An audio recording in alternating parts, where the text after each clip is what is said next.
So I wanted to make a follow-up to the last video that I did because we talked about how to know if your friend is a toxic friend. But when we're doing this work around growing, trying to be better people, it's also important that we look at ourselves. How do we pay attention to ourselves and not just look at other people and say they need to change or they're doing something wrong? Because it's always possible that we can be the toxic friend as well. And so today on our seventh, I don't know, honestly, I feel like I'm always counting and I'm always wrong. Whatever episode this is, we're going to talk about 7 signs that you might be the toxic friend.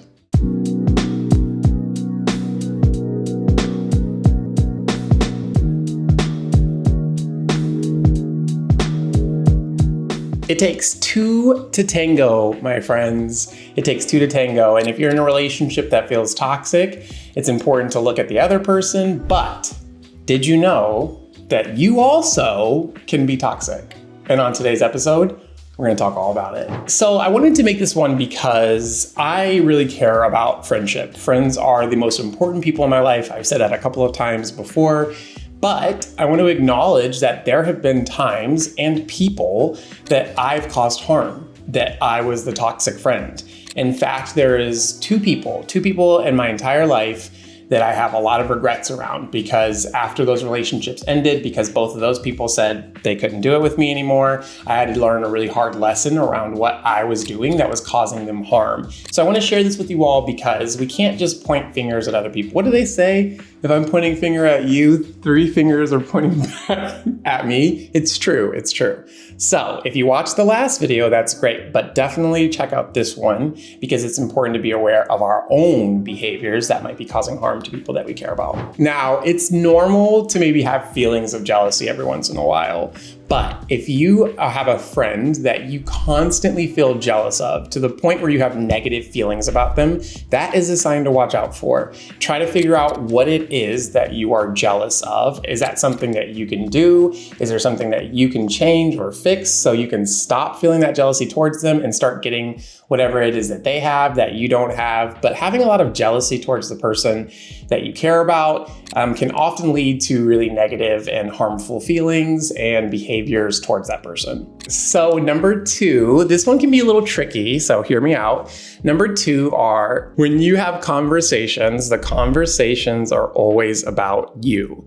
Now, I have had this debate 1,000 times. I'm a speaker, so I love speaking. It's what I'm good at. And I have to constantly check myself when I'm having conversations with people because I want to make sure that I'm not, steamrolling them or making the conversation all about me. But this happens really easily, especially because a lot of times when we're trying to show empathy or show understanding with someone, we'll compare it to a relationship or a situation in our life. And so you might say, oh yeah, I've been through something similar and here it is. This is a little bit deeper than that. This is really about no matter what's going on, the attention has to be on you. You're having a conversation with your friend and you always find a way to make it come back to you being the center or you being the person that's talked about. That is a toxic behavior. That other person is going to feel unheard and unseen. And I promise you that relationship will not continue to grow or last if you don't get a hold of making sure that you are not the center of attention every time you and your friend talk. This next one is a huge pet peeve of mine, which is that when there's a situation that comes up with your friend who maybe caused harm to you, you are so quick to be able to point out their bad behavior. But if the situation happens where you cause harm and they try to do it to you, you don't take accountability for that. Taking accountability means being honest and saying, yes, I did that, or I'm aware that I caused this effect on you. Accountability is important because it also lets you learn what you need to do to be a better friend to that person. But if you're not willing to hold yourself accountable, if every time your friend says, when you do this, it bothers me, you get upset, you get mad, you turn it around on them, that, my friends, is toxic. That is a toxic behavior. For this next one, I want to be careful because I don't want to say that you can't joke around with your friends, but if you are making fun of your friends all the time, to the point where they are like a punching bag. Especially if you're saying the same thing about them, something you don't like about them or something that you think is not good about them that you've turned into a joke, that becomes what's called like a belittling comment or a belittling joke, which means it makes them feel less than. And I know that having friends means that we're allowed to joke around. I mean, my friends are like my siblings at this point. The way that I talk to them is very different than how I would talk to a lot of other people, but it's always grounded, which means it's always coming from a place of love and care. And in my friendships, we have the ability to say, hey, you know what, that was too far, or can you cut it out? And I can respect that 100%. And so being aware that having fun, making jokes is a great part of being friends, but also we have to be willing to check and make sure that those jokes aren't coming from a place of genuinely not liking that person, and that it's coming from a place of like, we're homies, I got your back, you got my back, we're gonna joke around, we're all good. A lot of these signs that I'm talking about really revolve around mutuality. So mutual, which means that I get something and that you get something. My best friendships that have lasted the times are friends where we take care of each other. Sometimes they're going through a tough time, sometimes I'm going through a tough time, maybe we're both going through a tough time at the same time, but we can be there for each other, we can have each other's back. And I think that that is something that a lot of people miss out on, because sometimes all we think about is what can this person do for me, not what am I doing for that person.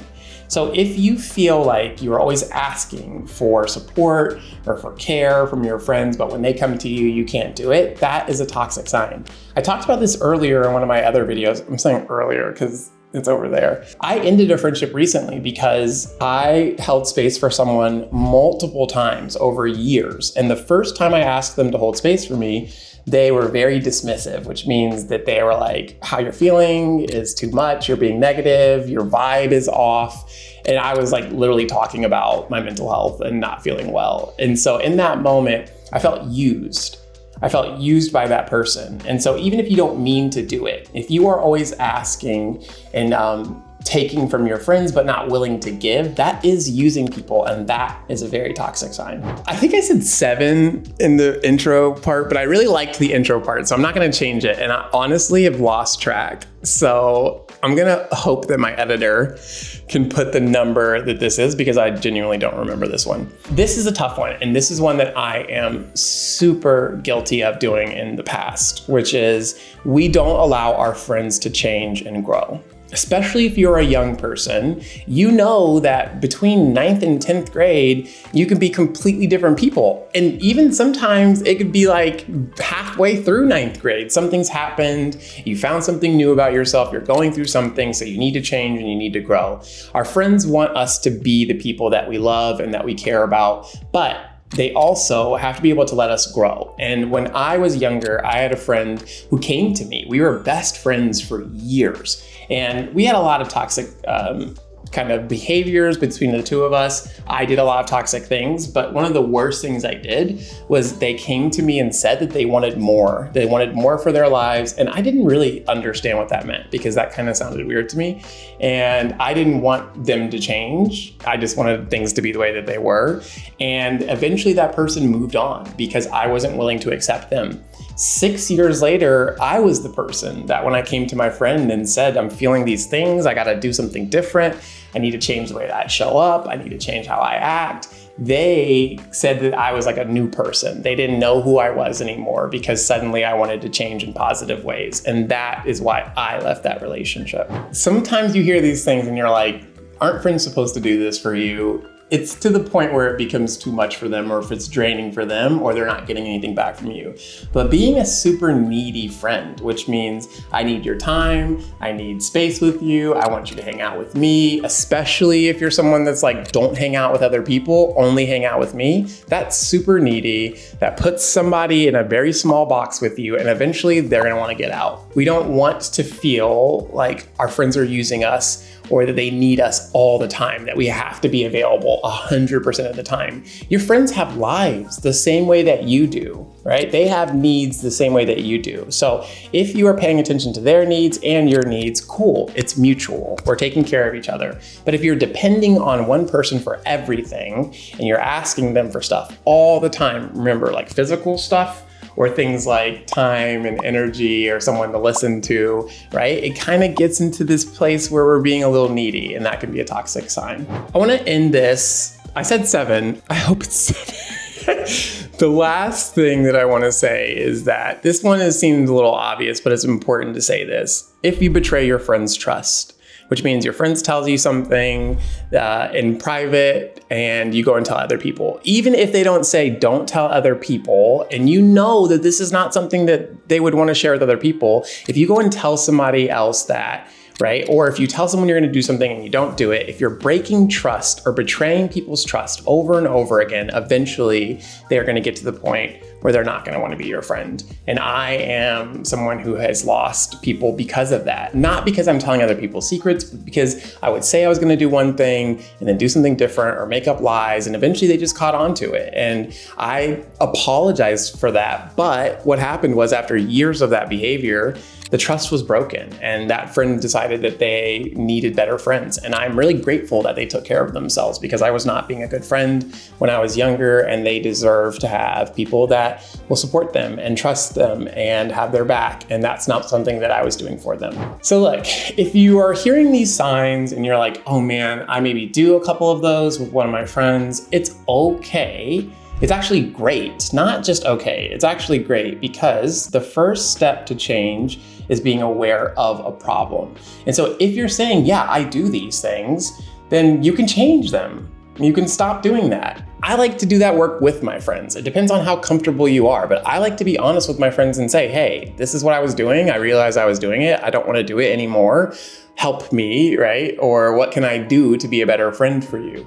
And the relationships that I've done that with have grown so much stronger. But if you're uncomfortable having that conversation, you could just be aware that you do these things or feel these things. And when those things come up for you, you have to make another choice. If you have a friendship where you're doing a lot of these things, or like the last video where they're doing a lot of that stuff to you, you can go one of two ways. You can apologize, change the behavior, grow stronger, or you could let that friendship go. The other one is going to happen naturally, because friendships can't last that long if they are toxic.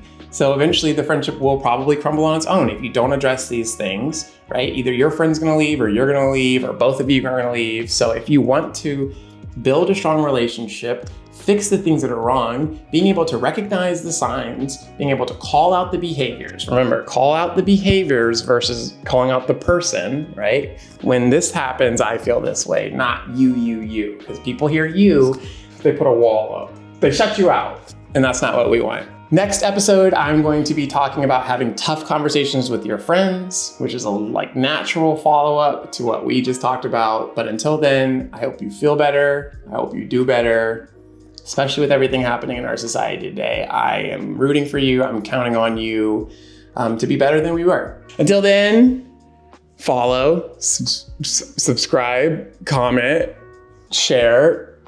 It makes me want to throw up every time I say that, but no, I don't. I own it because I want people to have access to this. So if you like it, share it. Okay, bye.